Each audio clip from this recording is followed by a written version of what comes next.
하나님 말씀 보겠습니다. 구약성경입니다. 이사야서 55장 6절과 7절 말씀을 우리 한 목소리로 같이 시작. 너희는 여호와를 만날 만한 때에 찾으라. 가까이 계실 때에 그를 부르라. 악인은 그의 길을, 불의한 자는 그의 생각을 버리고 여호와께로 돌아오라. 그리하면 그가 긍휼히 여기시리라. 우리 하나님께로 돌아오라. 그가 어렵게 용서하시리라. 아멘. 옆에 계신 분 바라보시죠. 말씀 듣고 은혜 받으세요. 하나님은 당신을 사랑하십니다. 우리가 예레미야서의 말씀을 통해서 계속해서 어떻게 우리가 하나님의 위로를 얻을 수 있는지를 함께 살펴보고 있습니다. 우리가 어떻게 진정한 위로를 이 땅에서 살아가면서 얻을 수가 있을까? 첫 번째로는 문제의 원인이 무엇인지를 바로 파악하는 것. 그 원인을 바로 파악하지 못하면 우리가 참된 위로, 진정한 위로를 얻을 수 없다라고 말씀을 드렸어요. 뿐만 아니라 지난 시간에는 우리가 하나님의 그 마음을 알지 못하면 참된 위로란, 진정한 위로란 우리에게 임할 수 없다. 사실은 하나님께서 징계하실 때에 그 마음이 어떠하실까를 한 번쯤 우리는 생각해 봐야 된다. 한 번쯤이 아닙니다. 분명히 깨달아 알아야 된다는 거예요. 저도 그러진 않았는데요. 어렸을 때 제가 제 어머님이 회초리로 이제 한 번씩 이제 메타작 하실 때가 있잖아요. 말 안 들을 때. 근데 이제 어떤 문제가 생기냐면 저는 잘못을 안 했는데 저희 누나가 잘못했던지 이제 가족들이 누가 잘못했는데 그 아이를 혼내주면서 옆에 있는 아이들까지 이제 싸다고서 함께 혼내게 되는 경우가 있잖아요. 왜 고개를 끄덕이세요? 그러지 않으시죠? 네, 절대 안 그러시죠. 그럴 때가 있었어요. 사실은 요즘 교육과목은 그게 아니잖아요. 우리 하민이 아빠 듣고 있는데 하민이가 잘못하면 4명 다 그냥 싸그리 잡아버리세요. 근데 그때 이제 그런 일이 있었는데 문제는 뭐냐면 나는 잘못을 안 했어요. 그러니까 매를 치시면 나는 안 도망간단 말이에요. 근데 어머님이 누나를 때리는 게 아니라 나를 때려요. 왜 그러냐? 누나들은 도망가 버리거든요. 저는 안 도망가고 그냥 계속 갖고 있었어요. 그러니까 저를 막 나중에 뭐라고 하시냐면 너도 도망가야지 사골놈아! 너는 왜 안 도망가냐고 나중에 이제 그러시는 거예요. 나중에 야 너는 사탕 주시면서 야 너도 누나를 같이 도망가야지. 그때 제가 뭐라고 했냐면 엄마 어린 마음에 그냥 엄마 누나들 다 도망갔는데 저까지 도망가면 엄마 더 얼마나 화가 나시겠어요. 그래서 제가 안 도망갔어요. 그때 뭐라고 하시냐면 안 도망간 게 더 화가 난대요. 안 도망간 게 더 화가 난다는 거예요. 그때는 그게 무슨 말인지 몰랐죠. 근데 나중에 보니까 아 그렇구나. 이 때릴 때 마음이 어떠시겠어요. 그 마음이 그런 걸 뭐 어렸을 때 철이 들었다면 엄마가 때리실 때 얼마나 아프시겠어요. 마음이. 제가 그 마음을 조금이라도 달래드리려고 합니다. 물론 그걸 알았으면 도망가겠죠. 제가 보니까 저희 누님들 그래도 참 현명했던 것 같아요. 왜냐면 엄마 마음을 안 아프게 해드리려고 도망가 버리시니까. 참. 여러분 하나님의 마음이 어떠신지 아시겠어요? 아까 우리 장로님이 기도하실 때 아멘! 그러는 게 아니라 카톡! 그러더라고요. 제가 그때 딱 생각이 들어요. 우리 성도들이 만들어가지고 음향글을 만들어가지고 기도할 때는 까똑 하지 말고 아멘 하게 음을 하나 만들었으면 좋겠어요. 그래서 이제 옆에 계신 분 바라보세요. 말씀 듣고 받으세요. 하나님의 마음을 알아야 합니다. 하나님께서 원하시는 것이 무엇인지 알아야 합니다. 오늘 우리가 그것을 또 함께 알아가길 소망합니다. 우리가 어떻게 위로를 얻을 수 있겠습니까? 오늘 말씀에 보면 이사야서 55장 6절과 7절에 아주 귀한 말씀이 있어요. 우리가 죄에서 돌이켜서 회개하는 것, 거기에 살 길이 있어요. 예레미야 선지자가 막 울잖아요. 막 애통하잖아요. 성경에 애가 울면서 애통하면서 부르는 노래죠. 애가는 예레미야 애가밖에 없어요. 그러니까 얼마나 이 하나님의 마음을 지금 이 예레미야 선지자를 통해서 보여주고 있느냐. 애통하고 또 내 딸들아 하면서 이 유다를 바라보면서 멸망할 그 이스라엘을 바라보면서 막 애통하고 있는 거예요. 이들이 살 수 있는 길이 있어요. 지난 시간에 제가 잠깐 말씀드린 것처럼 이들이 가서 의사를 만나고 치료를 받을 수 있는 길이 있어요. 살아날 수 있는 길이 있었습니다. 그런데 그들이 지금 그렇게 하지 않았다라고 하는 거 아닙니까? 오늘 이 이사야 선지자를 통해서는 분명히 말씀해주고 계십니다. 유다 백성들이 살 길이 바로 여기에 있다. 그것은 뭐냐? 돌아가는 거예요. 돌아오라. 돌아오라 말씀하시는 주님의 말씀을 듣고 여호와 하나님 앞에 나아가는 것입니다. 바벨론 포로로 끌려가는 것을 막는 길, 성전이 불타고 예루살렘이 황무하게 되는 것을 막는 길, 그 유일한 희망이 바로 다른 것이 아니라 이것이 여호와 하나님께로 돌아가는 거예요. 히스기야가 15년의 생명 연장을 받았어요. 받았는데 15년의 생명 연장을 받은 다음에 너무나 좋아가지고 기뻐가지고 그 마음이 조금 이제 들뜬 것 같아요. 그래서 바벨론 왕이 왔는데, 바벨론 사절단이 왔는데 바벨론에서 온 그 사절단에게 왕궁의 모든 보물들을 다 보여줍니다. 근데 그때 그 보여줄 때 그 마음이 어떤 마음이었냐면, 여기 있잖아, 이거 봐라, 우리는 이런 것도 있다, 하나님이 우리랑 함께 하시니까 너희 나라 이런 거 있냐? 뭐 바벨론 너희 나라 뭐 크다고 하지만 이렇게 좋은 보물들이 있어? 이런 성전이 있어? 하면서 다 보여준 거예요, 그 보물들을. 그러니까 선의로 그런 거예요. 물론 이제 자랑도 있었지만. 그런데 이 선지자가 가서 이 히스기야 왕이 뭐라고 하냐면, 그것이 당신의 분만이 되었습니다라고 하는 거예요. 이 바벨론에서 온 사절단은 어떻게 됩니까? 그걸 다 보고 난 다음에, 아, 우리가 다 나중에 와가지고 저거 다 빼앗아 가야 되겠구나, 그런 마음을 그때 품게 된 거예요. 나중에 정말 와가지고 바벨론에서 그거 다 빼앗아 가지 않습니까? 물건뿐만입니까? 좋은 사람들도 다 잡아갑니다. 포로로 다 끌어갑니다. 그래서 우리가 항상, 우리 신앙인들은요, 항상 하나님 말씀 가운데에서 겸손해야 돼요. 그리고 지혜가 있어야 돼요. 지혜롭지 못하니까 참 히스기야도 하나님의 은혜를 얼마나 입은 왕입니까? 그런데도 불구하고 잠깐 그냥 방심해가지고 교만해지니까 그런 어려움을 당하잖아요. 히스기야 왕뿐만이 아니에요. 이 바벨론의 왕 느부갓네살이라고 하는 이 왕을 보세요. 자기가 다 이뤄가지고 옥상에 올라가지고 127도 그 당시에 자기가 이룬 그 왕국을 다 바라보면서, 야, 내가 참 대단한, 내가 이 정도 이루었구나 라고 하는 순간 그냥 미쳐버렸어요. 그래서 들에 나가가지고 짐승처럼 풀을 먹고 살게 되는 그런 어려움을 당하지 않습니까?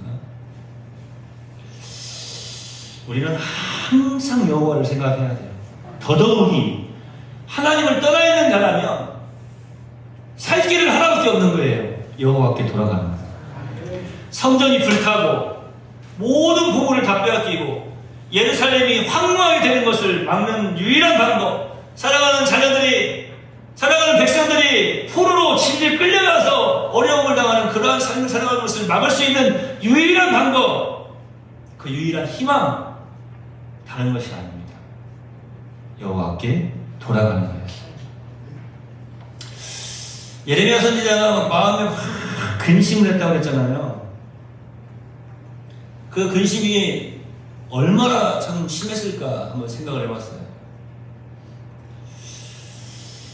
여러분, 여러분의 자녀가 여러분에게 울면서 어떤 이야기를 한다고 생각해 보세요.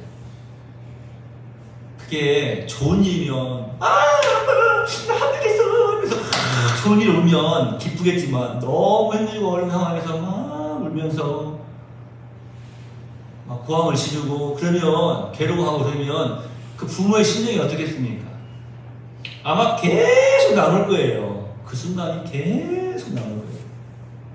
어떤 그 극적인 순간이잖아요. 그죠? 굉장히 오래 남을 겁니다. 이 예레미야가 지금 그런 거예요. 밥을 먹지도 못하겠고, 우리가 말씀을 보면요, 예레미야가 한쪽으로만 누워서 또 한쪽으로만 누워서 뭐 너무 괴로워가지고 어찌할 줄 몰라요. 밥도 먹지도 못하고 물 한 모금도 삼키지 못할 정도로 괴로운 거예요. 왜 그런가 봤더니 딸들이, 즉 유다의 딸들이 힘이 먼 땅에서 부르짖는 소리를 이 선지자가 들었기 때문에 미리 그것을 다 하나님이 보여주셨어요. 앞으로 이 유다 백성들이 이렇게 될 것이다 라고 지금 보여주고 계신 거기서 막 울부짖는 이 유다의 딸들의 그 모습을, 그 소리를 막 들은 거예요. 그런데 그들이 뭐라고 부르짖었습니까? 이 선자의 마음을 아프게 한 것은, 정말 아프게 한 것은 이 부분이에요. 여호와께서 시온에 계시지 아니한가? 그 왕이 우리 중에 계시지 아니한가? 이 소리를 들으면서 예레미야가 너무 막 마음이 아팠던 거예요. 사실은 감사해요. 우리 성도님들에게 너무 감사해요. 지금까지 한 번이라도 누가 저한테 와가지고 하나님 없는 것 같아요, 목사님. 이런 분이 안 계셔서 얼마나 감사한지 모르겠어요. 여러분, 저를 정말로 괴롭게 하는 방법 하나 알려드릴까요? 저를 정말 미치게 만들어버리는 방법 하나. 저한테 오셔가지고 목사님 하나님 없어요, 이렇게 말하면요 제가 정말로 힘들고 괴롭습니다. 앞으로 저를, 여러분들 한 분이라도 우리 예수님 만나는 그 순간까지 저를 그렇게 괴롭히지 마시기를 부탁을 드립니다. 아멘. 이게 굉장히 중요한 거라니까요. 예레미야가 지금, 예레미야 선지자가 너무 가슴 아팠던 건 뭐냐면 이거예요. 여호와께서 시온에 계시지 않나요? 아유, 교회 다녀도 뭐 소용없네, 예수 믿어봤자 소용없네, 이런 소리 지금 하고 있는 거예요. 그 말이 너무 가슴 아픈 거예요. 하나님께서 그들 가운데 안 계셔서 그렇게 슬픈 일을, 그렇게 어려운 일을, 그렇게 험한 일을 당하였습니까? 그것이 아니지 않습니까? 왜 이들이 바벨론의 포로로 끌려갔습니까? 왜 이들이 지금 이렇게 울부짖으면서 괴로워하고 있습니까? 조각한 신상과 이방의 헛된 것들로 우상을 섬기면서 하나님을 경록해 했기 때문에 그러는 거예요. 하나님을 믿어야 되는 사람들이, 예배를 드리고 신앙생활을 잘 해야 될 믿음의 사람들이 자신의 방법으로 세상의 우상을 만들고 세상의 방법대로, 세상의 사상을 따라서, 세상의 관습과 풍습을 따라서 세상 문화에 젖어서 살아가고 있는 거예요. 그게 우상이에요. 여기서 늘 부딪히는 게 있지 않습니까? 그럼 아무것도 안 하고 그냥 있으면 돼요? 그 말이 아니잖아요. 하나님께서 우리에게 맡겨주신 모든 사명을, 모든 사업들을 잘, 모든 삶을 잘 감당해 나가면서도 첫 번째로 기억해야 될 것이 무엇인가 하면은 여호와 하나님이라는 사실이에요. 그런데 그 여호와 하나님을 싹 빠져버리고 자꾸 세상적인 것들로 우상을 만들어가는 거예요. 저도 우리 어르신들을 절대 무시하지 않습니다. 무시할 수도 없는 거고요. 어르신들의 삶의 어떤 그런 경험들 너무나 중요하죠. 저는 아예 그렇게 말씀드리지 않습니까? 여기 계신 어르신들이요, 신세대예요. 먼저 살아보셨으니까. 9세대가 아니고 신세대라고. 젊은이들은 그걸 잘 기억하세요. 아셨죠? 우리 젊은이들이 9세대예요. 늦게 살고 있죠, 지금. 그러니까 어르신들이 신세대라고. 그러니까 어르신들 말씀을 잘 듣는 게 좋아요. 그러면 떡이 하나 더 나와. 한 명도 안 해라. 이렇게 설교하면 또 아재 설교인가요, 이게? 자, 그런데요, 우리 어르신들도 잘 기억하셔야 돼요. 뭘 기억해야 되냐면요, 내 경험 앞에 여호와 하나님이 계셔야 된다고 하는 거예요. 내가 살아보니까가 아니고 하나님께서 은혜 주시는 가운데 내가 살아보니까가 돼야 된다는 거예요. 여호와 하나님 안에서, 하나님 말씀 가운데에서. 그게 아니면요, 자꾸 하나님 말씀을 떠나서도 내 경험을 앞세워가지고 무엇인가를 이루어가려고 한다니까요. 이스라엘 백성들이 그랬어요. 세상을 보니까 우상을 섬기는 이방인들의 모습이 잘 되는 것 같아. 야, 저 사람들 보니까 농사도 잘 되고 사업도 잘 되고 자녀도 잘 되는 것 같네. 저들이 뭘 섬기냐 봤더니 우상을 섬기네. 똑같은 드라밍을 만들고 우상을 만들어서 그 우상을 섬기는 거예요. 하나님이 가만히 내버려 두지 않으시는 거예요. 하나님이. 우리가 잘 알고 있는 것처럼 바알의 신전 안에 이제 바알의 그 신상을 만들어 놓지 않습니까? 딱 그 만들어놨는데 그 다음날 아침에 가보니까 어떻게 됐어요? 목이 부러져 있잖아요. 하나님이 그냥 내버려 두시지 않는 거예요. 여러분, 저와 여러분은 오늘 이 말씀을 통해서 잘 기억해야 됩니다. 제가 어떻게 우리 성도들을, 사랑하는 성도들을 말씀으로 저주할 수 있겠습니까? 여러분, 절대 제가 지금 말씀드리는 게 저주가 아니에요. 여호와 하나님을 섬겨야 되는 사람들은, 예수님을 믿어야 되는 사람들은 절대로 우상을 섬기면 안 돼요. 세상을 따라서도 안 돼요. 믿음의 삶을 살아야 됩니다. 그것이 우리가 사는 길이에요. 여호와께 돌아가야 돼요. 세상으로 여호와께 나아가야 됩니다. 하나님의 말씀 가운데로 나아가야 됩니다. 예수의 이름으로 승리의 삶을 살아드려야 되는 거예요. 그런데 이제 핑계를 막 대지 않습니까? 이 딸들이, 이 유다의 딸들이, 이스라엘 사람들이. 우리가 이것을 추수한 이후에, 우리가 이것을 거둔 다음에, 우리가 이 일을 마친 다음에, 우리가 계획했던 어떤 일을 마무리한 다음에 여호와께 찾아가겠나이다, 나아가겠나이다, 이렇게 말하고 있는 거예요. 근데 그때는 이미 늦어버린 거예요. 여러분, 내일 일을 누가 알 수 있겠습니까? 내일 일을 누가 알 수 있겠어요? 아무도 모르거든요. 그런데 우리는 스스로 내일 일을 알 수 있다라고 그렇게 생각하고 있는 거예요. 여호와 하나님을 빠뜨린 거예요. 그래서 아버지가 딸을 징계한 것입니다. 얼마나 마음이 아프셨을까요? 그렇다면 이제 어떻게 해야 됩니까? 오늘 이사야 선지자를 통해서 우리에게 그 길을 보여주고 계시는 거예요. 악인은 그의 길을, 불의한 자는 그의 생각을 버리고, 잘 들어보세요. 악인은 그 길을 그랬어요. 지금 여호와를 떠나 있는 길은 악인의 길인 거예요.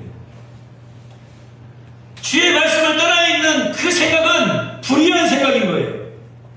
악인은 그의 길을, 불의한 자는 그의 생각을 버리고 여호와께 돌아오라. 그리하면 그가 긍휼히 여기시리라.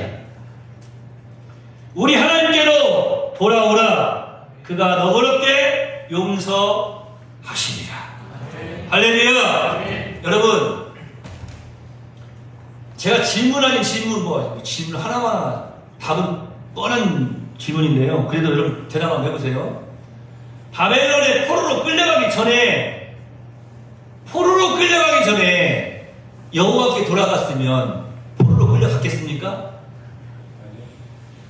너무 뻔하다는 거죠?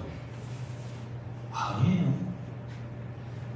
포로로 안 끌려가고 그곳에서, 그 시온의 성산에서, 그 하나님의 은혜의 테두리 안에서 계속 살아갔더라면, 그렇게 막 울부짖으면서 원망하는 삶을, 괴로움의 삶을, 자기 의지로는 아무것도 할 수 없는 그런 포로의 삶을 살았겠느냐라고 하는 거예요.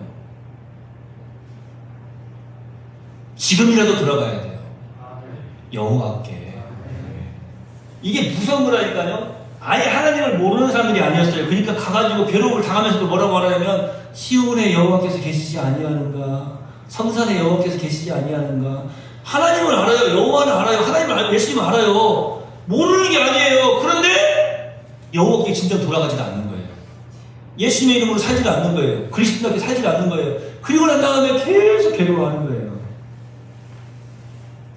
그렇게 해서는 절대로 여호와 하나님께서 베풀어 주신 그 행복의 테두리 안에서 그 삶을 살아드릴 수가 없는 거예요. 여호와께 돌아오라. 그리하면 그가 긍휼히 여기시리라 했어요. 자, 이영철 목사가 말하는 은혜와 긍휼의 차이가 뭡니까? 은혜는 받지 못할 것을 받는 것, 긍휼은 받아야 될 것을 받지 않게 해주시는 거예요. 우리가 죄를 졌어요. 그래서 죄값을 받아야 되는데 긍휼히 여겨주세요라고 하는 건 뭐냐면, 그 죄값 받지 않게 해주세요. 그게 은혜와 긍휼의 차이예요. 받지 못할 것을 받는 것, 받아야 할 것을 받지 않게 해주시는 것. 그런데 오늘 말씀해 보니까 이렇게 말씀해 주세요. 여호와께 돌아오라. 그리하면 그가 긍휼히 여기시리라 그랬어요. 그러니까 바벨론에 포로로 끌려가야 돼. 우상 숭배했어, 잘못했어, 여호와를 떠났어. 그러니까 당연히 그 죄값을 치러야 돼. 그런데 여호와께 돌아오면 바벨론에 포로로 끌려가지 않게 해줄게. 긍휼히 여겨줄게. 그것을 용서해 줄게 라고 말씀하시는 거예요. 근데 이 마음이 완악해가지고 끝까지 그 말씀을 듣지 않는 거예요. 오늘 여기 계신 분들 중에도 이 말씀을 들으면서도 지금 내 이야기가 아니구나, 다른 사람 이야기는, 아이고 저기 누구 추집사 들으라고, 우리 추신 없죠? 추집사는 없죠? 추집사 들으라는 소리네, 이렇게 지금 생각하고 계신다면 이 이스라엘 백성들하고 똑같은 거예요. 귀는 먹었고 마음은 멀리 있는 여러분 깨닫는 은혜가 있으시기를 주의 이름으로 축원해 드립니다. 누가복음 15장에 보면요 탕자의 비유가 있어요.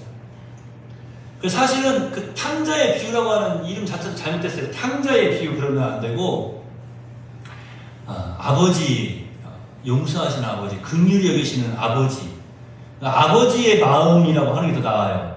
탕자의 비유가 아니라 아버지의 마음 비유예요. 거기서 지금 탕자를 보여주고 있는 게 아니라 아버지를 보여주고 있는 거거든요. 근데 이제 탕자 이야기가 나오잖아요. 어떻게 말합니까? 이 탕자가 아버지 뜻 거슬려가지고 제가 전에 잠깐 설명해 드렸는데 아버지 저한테 물려주신 유산 주세요라고 하는 것이 뭐라고 그랬어요? 아버지 지금 돌아가시는데 죽으세요. 아니, 뭐 이렇게 오래 사세요? 빨리 죽으세요. 죽어서 없어지시고 그 유산 나한테 주세요. 그 말하고 똑같은 거예요.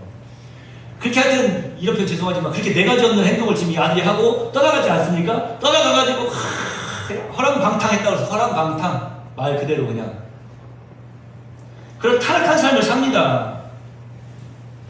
그런데 그나마 감사하기도 다행인 것은 아버지를 아는 아들이었어요. 아버지를 기억하는 아들이었어요. 아버지를 기억할 줄 안다는 것이 이 아들에게는 가장 큰 은혜인 거야.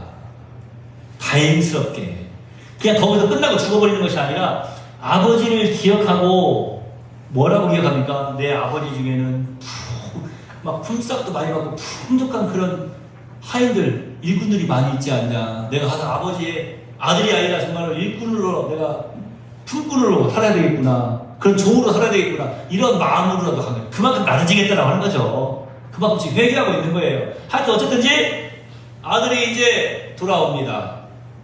그러니까 우리가 탕자에게서 배워야 될 것은 뭐냐면 다른 거 없어요. 뭐 탕자에 어떤 분들은 막 아버지한테 돌아가니까 아버지가 막 어서 오라고 하면서 뭐 이런 부분인데요. 우리가 받아 물릴 거 생각하고 있는데요. 전혀 그게 아니에요. 우리는요 아버지께 돌아갈 때 아버지께 뭘 받아 물리려고 돌아간다고 하는 것은 상상조차 해서도 안 돼요. 우리가 지금 탕자를 통해서 배워야 될 것은 뭐냐면 아버지를 기억했다라고 하는 거예요. 그래서 그가 복된 사람이에요. 그래서 그가 지혜로운 사람이에요. 돌아갈 여호와를 기억하고 있다라고 하는 거예요. 우리가 이 여호와 하나님을 기억해야 됩니다. 우리 아버지를 기억해야 돼요. 아버지를 기억해야 해결되는 거예요. 그런데 끝까지 안 돌아가려고 그래. 그러면 그 아들은 거기서 돼지가 먹는 그 지엄나무 열매를 먹다가 끝내 죽을 수밖에 없었던 거예요. 바닷물을 먹으면 처음에 갈증은 좀 해소되죠? 해소가 안 돼요? 처음에 좀 해소될 수도 있어요. 한 번쯤은. 근데 곧 이어서 그냥 죽음이 오지 않겠습니까? 여러분 쥐엄나무 열매 그러니까 그게 먹을만한 열매라고 생각하고 계세요? 그게요 사람이 먹기에는 좋지 못한 독성이 있는 겁니다.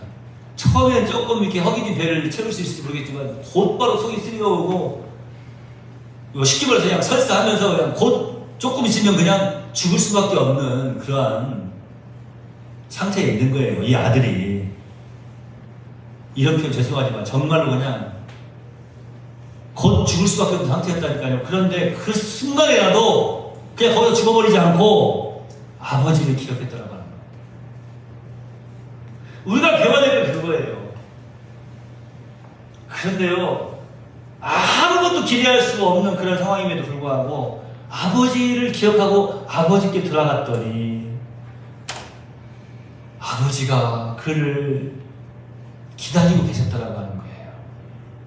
날마다 아버지는 저기 말 끝에서 혹시 아들이 올까 하고 이렇게 기발하고 이렇게 쳐다보고 계시는 거예요. 우리 아들이 돌아오나 안 돌아오나.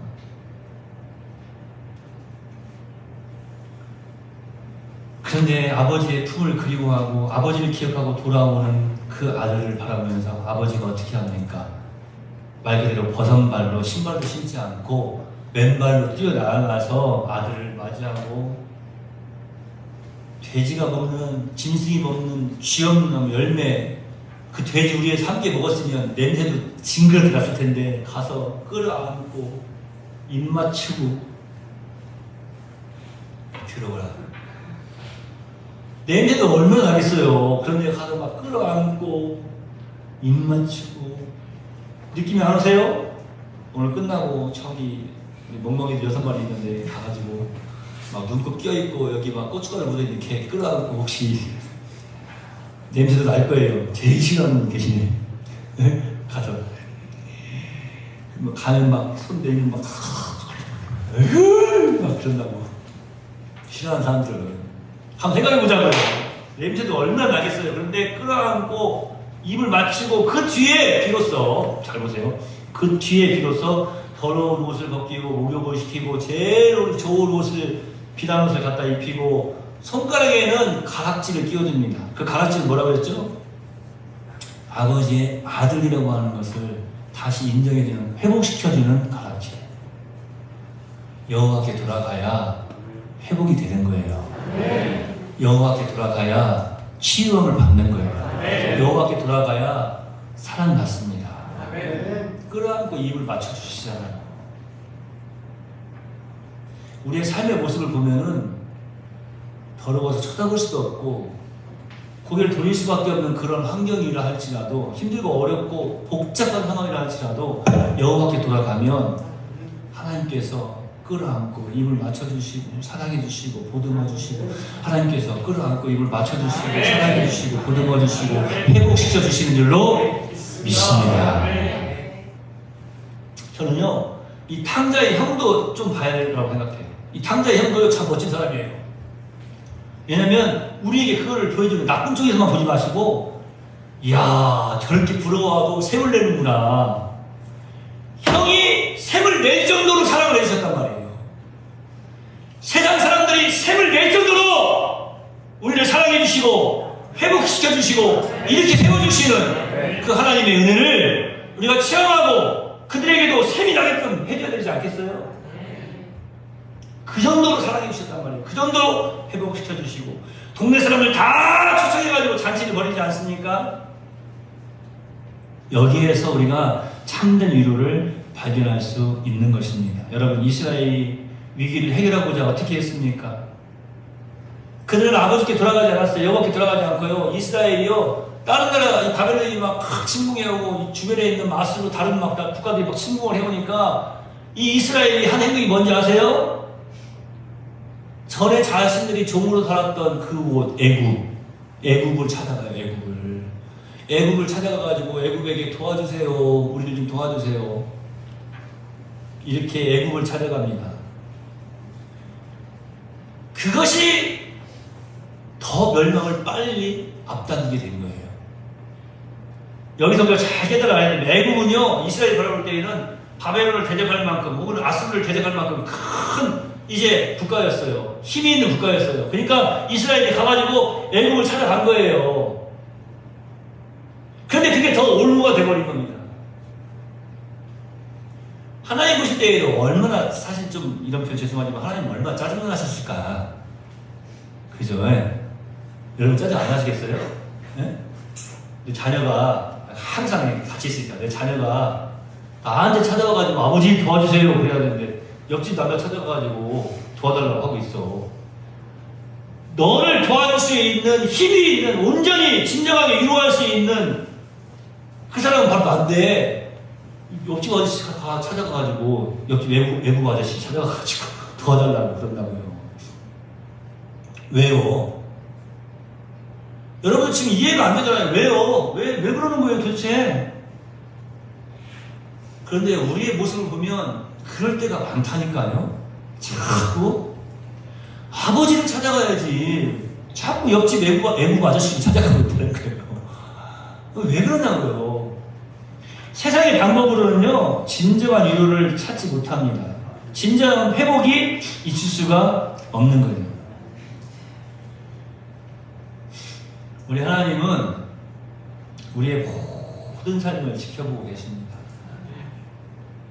우리의 삶 속에서 어쩔 때에는 서운하고 이해가 되지 않는 부분들도 있을 거예요. 그럴 때에도 하나님은 모든 방법을 다 동원하셔서 우리를 이해시키시고 우리를 긍휼히 여기시고 은혜를 베풀어 주시는 하나님이십니다. 한 선교사님 부부가 아프리카에서 30년 넘게 이제 죽음의 고비를 수없이 넘겨가면서 이제 선교 활동을 다 마치고 이제 은퇴를 하고 이제 정년을 맞이해서 은퇴를 하고 우리 한국으로 돌아오게 되었습니다. 아프리카에서 올 때도 뭐 보니까 선교사님 재정적으로도 그렇지만 비행기 여러 번 경유해서 와야 되거든요. 막 여기 갔다 저기 갔다 또 영국도 경유해가지고 막 이렇게 돌아오는데 여러 번 경유해가지고 멀고먼 그 인천 이제 국제공항에 딱 도착을 했는데 이게 웬일입니까? 사람들이 막 스마트폰 막 플래시를 막 터뜨리면서 막 함성을 막 지르면서 막 환호성을 막 지르더라는 거예요. 이야, 이게 웬일이지? 나를 그렇게 알아봐주는가? 봤더니 자기를 알아봐주는 것 같지는 않더래요. 부부가 이렇게 뒤를 돌아보니까 뒤에 누가 나오냐면 손흥민이라고 하는 축구선수가 걸어 나오더라고요. 사람들이 막 플래시를 막 터뜨리면서 막 환호성을 지르면서 막. 영국에서 이 축구선수로 뛰고 있다는 것만 알았지 뭐 얼마나 소문을 받겠어요. 이때 선교사 부부가 30년도 넘게 그 미개한 그 오지에서 피부색도 다른 그곳에서 정말로 여러 가지 질병뿐만 아니라 위험, 죽을 고비를 넘기면서 거기에 가서 문명 발전과 또 영혼 구원을 위해서 참으로 많은 수고를 하고 돌아오는데도 한 사람도 선교사님 어서 오세요, 목사님 어서 오세요 하면서 환영하는 사람이 없었는데 그 뒤에 보니까 축구선수 보니까 10년도 안 됐는데 물론 열심히 했지만 얼마나 섭섭했는지 초라한 모습으로 짐 보따리를 가지고 사실은 마땅히 거할 처소도 없죠. 이제 돌아왔으니까. 그래서 이제 조금 가격 비싼 그런 호텔에 들어가서 짐을 던져놓자마자 그냥 거기 침대에 엎드려가지고 이 선교사님이 울면서 기도했답니다. 하나님, 저 젊은 축구선수는 짧은 선수 생활에도 저렇게 성공을 해서 기록하니까 많은 사람들이 저렇게 나와서 환호를 지르면서 반갑게 맞이해주고 축하해주는데 주님, 저는 무엇입니까? 알면서도 이렇게 기도하고 있습니다. 주님, 저는 무엇입니까? 무슨 말이에요? 주님께 지금 위로를 얻고 싶은 마음이잖아요. 30년을 넘게 내 평생을 바쳐 수고하고 왔는데도 위로하는 사람이 한 사람도 없습니다. 그게 슬퍼하면서 사실 좀 우울해하고 있는데 그때 하나님이 그냥 계실 분이 아니시잖아요. 그 선교사님 마음에, 그리고 선교사님뿐만 아니라 그 사모님 마음에 큰 음성을 들려주셨다는 거예요. 너무나도 뚜렷하게 이렇게 말씀해 주시더라고요. 나의 사랑하는 아들아, 젊은 선수의 환영이 부럽더냐. 그는 고향에 왔으니 환영을 받지 마. 너는 아직 아버지의 집, 고향에는 아직 안 왔지 않느냐. 네가 얼마 안 있어서 고향에 올 때에는 수천만의 천군 천사 모두가 내 아들 예수와 함께 큰 소리로 환호하면서 너를 환영할 것이다. 아멘.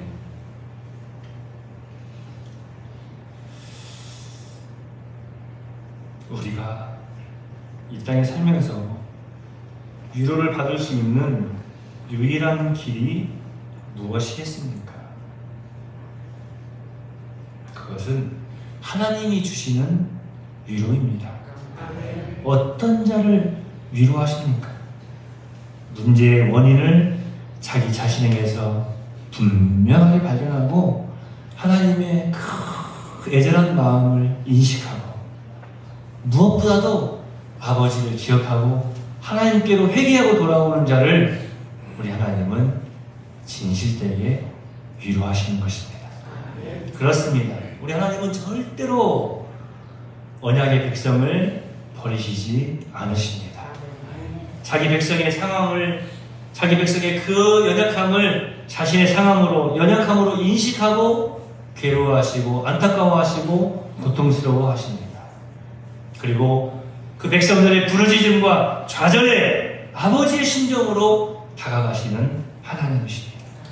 여러분, 잘못을 뉘우치고 회개하고 돌아올 때에 참된 위로가 주어집니다.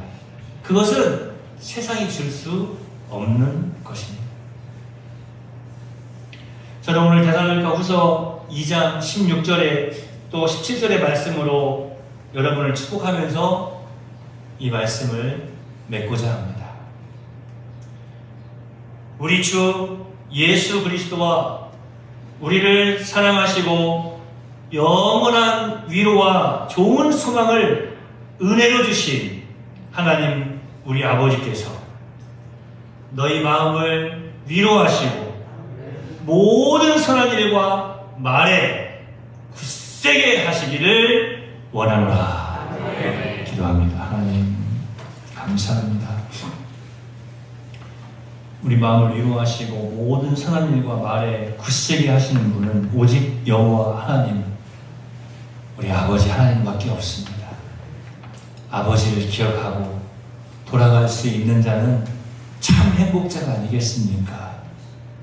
주여, 우리를 고아와 같이 내버려두지 아니하시고 오늘도 귀한 말씀을 허락하여 주시니 감사합니다. 세상의 방법으로만 살면 서운하고 괴롭고 어지러울 수밖에 없는데, 괴롭고 힘들고 고통스러울 수밖에 없는데, 오늘 이 말씀을 주셔서 우리도 참된 지혜자의 삶을 살게 하시고 참된 언약의 백성의 삶을 살게 하시니 다시 한번 감사합니다. 주여, 우리를 단 1초보다 짧은 순간이라도 놓치지 아니하시고 불꽃과 같은 눈동자로 지켜보시니 감사합니다. 언제나 어디서나 세상의 방법이 아니라 하나님의 방법대로 하나님의 말씀 가운데에서 성령님의 인도하심에 순종하는 가운데 늘 우리 하나님의 크신 위로와 사랑을 받으며 살아가는 복된 적이 있는 모든 신앙인들이 다 되게 하여 주시옵소서.